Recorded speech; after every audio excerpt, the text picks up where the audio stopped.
Ahoy watch fans, and welcome back once again to I Like Watches. Now you might be familiar with the watch and watch accessories brand Vario, based in Singapore, owned by a lovely couple, Ivan and Judy. But did you know Ivan has a background in design and he likes to create some rather interesting and unusual watch accessories and watches?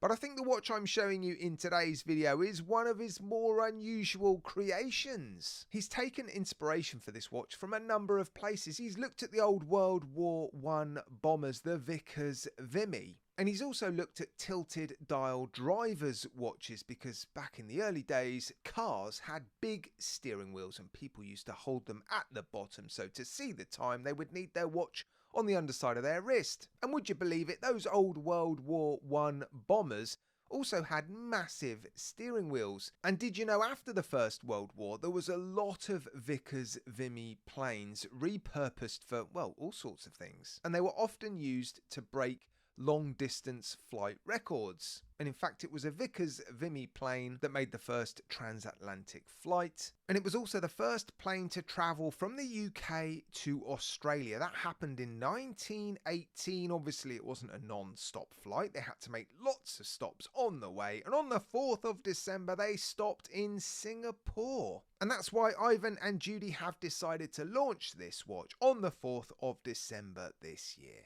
because they're from Singapore. So what Ivan's created is a tilted dial vintage inspired pilot's watch, and like those repurposed World War I bombers, he repurposed his trench watch to create it. Now that's all very, very interesting, but it doesn't tell you if this watch is any good. That's my job. And here it is. This is the watch that Ivan has created. It's being referred to as the 1918 pilot watch. And as you can see, they've sent me the white dial version to show you. It has a white enamel dial. Look at that extra glossiness that you can see on the dial. If you're not familiar with enamel dials, there's more that goes into creating enamel dials. They have that extra pop and shine and sort of depth to the way that they look. And yeah, that's achieved through additional processes. So yeah, they tend to be a little bit more premium, a bit more expensive to make, and yeah, I think it suits the watch very, very nicely. Now if you flip these watches over, you'll be able to see the hand wind only mechanical movement that's inside these watches. I think it's a good decision to put a movement like this inside this watch. It's more in keeping with the sort of movements you would have found in these watches back in the day. This is a Miyota 8N33. It is an 8000 series Miyota movement, beating at 21,600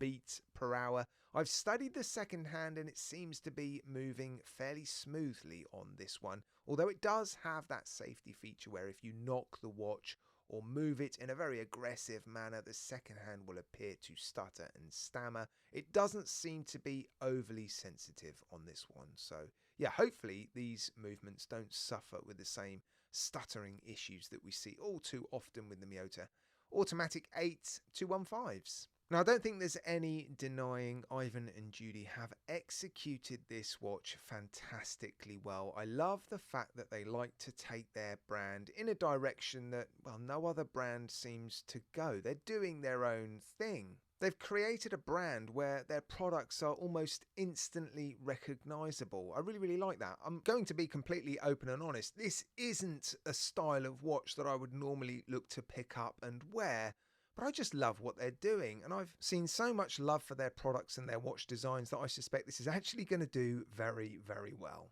And if it does, I think they're planning to build a smaller version. This is a 40mm version, and yeah, if this sells particularly well, I think they have plans to release a smaller 37mm version. And there's more good news. To celebrate the launch of this watch, they're offering an 8% discount. I'll put all the details in my video description. The day-to-day price of this watch is $388 US dollars, which for a watch housing an 8000 series movement I think is a touch on the high side, although it is a very interesting and unusual 8000 series movement. I think their brand can carry prices like that for their watches because they are just so unusual, and the rest of the specifications are fairly decent as well. Sapphire crystal covering the dial. Oh, let me test the case back actually.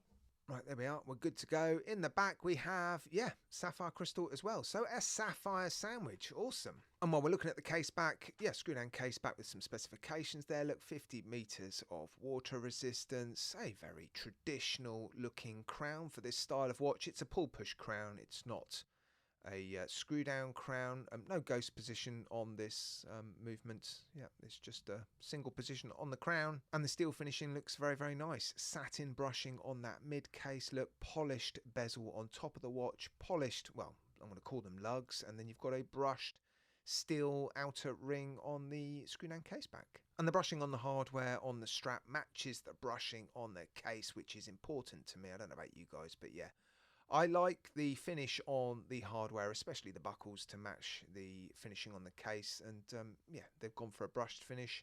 Signed look with Vario there. It's a very nice strap. Very, very soft and supple, straight out the packet. Yeah, it's what you'd expect from Vario, I think. Now, because of the tilted dial, this watch is really designed to be worn under your wrist while you're taking your Vickers Vimy out for a mid-afternoon flight on a lovely summer's day.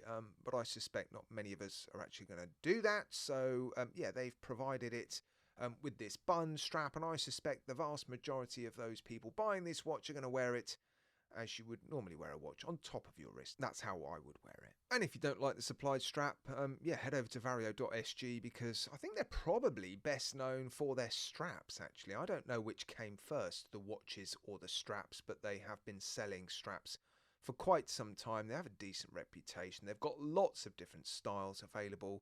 And so, yeah, if you don't like the supplied strap, then, yeah, take a look at the rest of their products. You might find something you like. Now, I've zoomed in so we can have a closer look at this enamel dial. You've got some loom printed on the dial, and you've also got, obviously, black print on the dial. Beautiful cathedral-style hands, very much in keeping with the style of watch that Ivan has created.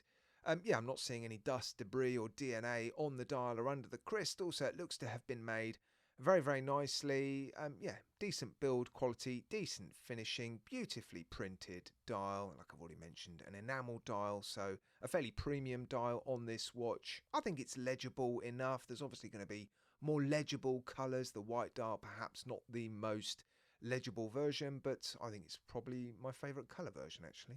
Oh, and a splash of colour on the second hand. Right, let's get it on the wrist. I don't think a 37mm version would look too small on my wrist, but yeah, I definitely don't think this one looks too big either. So this is probably the size out of the two I would end up wearing, although they haven't made the 37mm one yet, obviously. Well, what a cool watch. Interesting story behind this watch. Yeah, credit to Vario and to Ivan for creating something, again, a little bit different, and I do like the fact that there's a bit more of a story behind the design. It's good to know what Ivan's thinking when he's creating these watches, and yeah, there's lots of details on their website, obviously, going into the inspiration behind this watch, and yeah, I'll put a link to their website in my video description. It's not an affiliate link, although, of course, they did send me this watch for free to review for you guys, so yeah, let me know what you think, and as always, thanks for watching.